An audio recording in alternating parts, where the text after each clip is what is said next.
Bonjour, Ouais, ça va? Elle est en route depuis longtemps? je sais pour rien, parce que comme il n'y a pas les capteurs.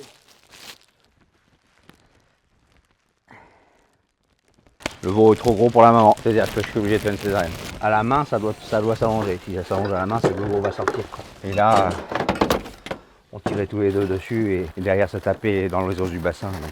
Donc ça sert à rien de tirer. Si on tire, on casse la maman, on casse le veau. Enfin, c'est une anesthésie locale. Et c'est un produit ça qui fait pour relâcher l'utérus et puis un antidouleur.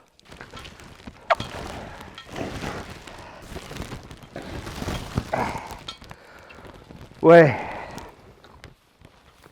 il grassouillait, hein.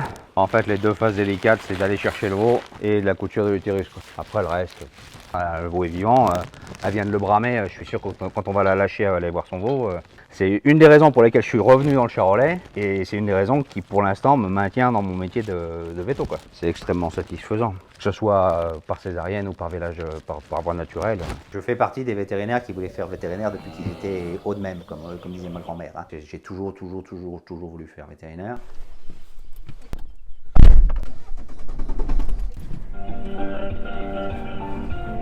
Bonjour, vous êtes bien au cabinet vétérinaire de Saint-Désiré. L'hiver, on peut monter à 60, 70 heures, 80 heures par semaine. En rural allaitant, donc bête à viande pour produire des animaux de viande, on est très tributaire des urgences.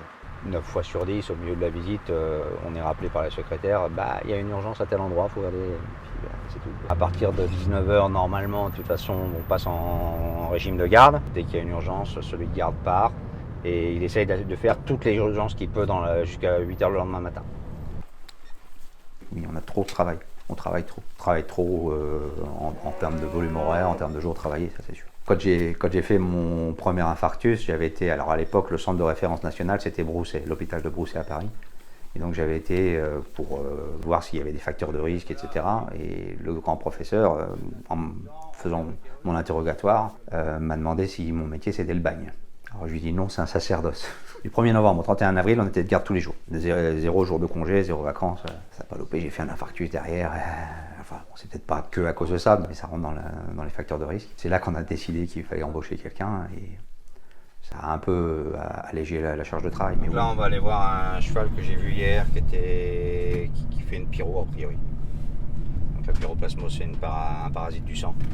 Je vais lui faire la suite de ses soins.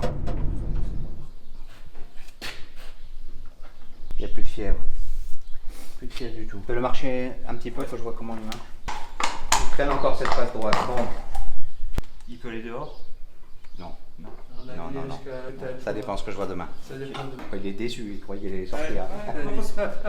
Nous, notre problème majeur, c'est le recrutement. Et ce qui est sûr, c'est qu'il y a une main-d'œuvre aujourd'hui qui est catastrophique au sens où il y a des choses qu'on ne peut plus faire ou des choses qu'on ne peut pas faire parce qu'on est en sous-effectif. L'un des premiers points, c'est la médicalisation des animaux a augmenté par rapport à des années. Aujourd'hui, les gens font soigner le chinchilla, le lapin, la gerbille, le machin. Puis après, au niveau de la rurale, en fait, comme on fait des cas plus compliqués, on fait des cas qui sont plus chronophages. Mécaniquement, tout ça, ça fait qu'il y a un volume d'heures de travail qui augmente. Et en même temps, le nombre de vétos formés n'a pas augmenté tant que ça. La deuxième chose, il y a un aspect générationnel qui fait qu'aujourd'hui, les jeunes veulent plus, ils ont certainement raison, ils veulent avoir une meilleure séparation, vie privée, vie professionnelle. Et puis alors, il y a un dernier facteur qu'on a du mal à expliquer, c'est l'abandon de la profession. Il y a quand même énormément de vétos qui arrêtent quelques années après de sortie d'école. Ça reste un métier fantasmé vétérinaire, c'est un métier sympa et tout, mais c'est pas aussi grave que ce qu'on nous vend partout, quoi. On ne fait pas urgence en permanence, on sauve pas le monde en permanence. Il y a des fois on fait des trucs bien chiants, des trucs bien crades. Les canins, leur journée, il y a un tiers minimum de leur consultation, ça va être juste de la vaccination, quoi. Et puis après, il y a l'aspect mal-être dans la profession. 4,7% de tentatives de suicide. Je savais qu'on était une profession qui se suicide bien. On donne la mort régulièrement, hein. Malheureusement ça fait partie de notre job sur les animaux, donc on ne peut pas sauver. Donc se donner la mort à soi, c'est pas du tout compliqué pour nous, quoi. Mais oui, ce chiffre-là, j'ai trouvé ça... Vous avez pensé un jour à arrêter? Ouais, après mon premier, mon deuxième et mon troisième infarctus, chaque fois je me suis dit, bon, je fais quoi? J'arrête, je continue. Donc je fais une colonne pour, contre. Pour l'instant, la colonne pour est plus longue que la colonne contre. Le jour où ça sera l'inverse, ouais, je changerai peut-être. Mais c'est sûr que j'irai pas jusqu'à 67 ans derrière les vaches, hein.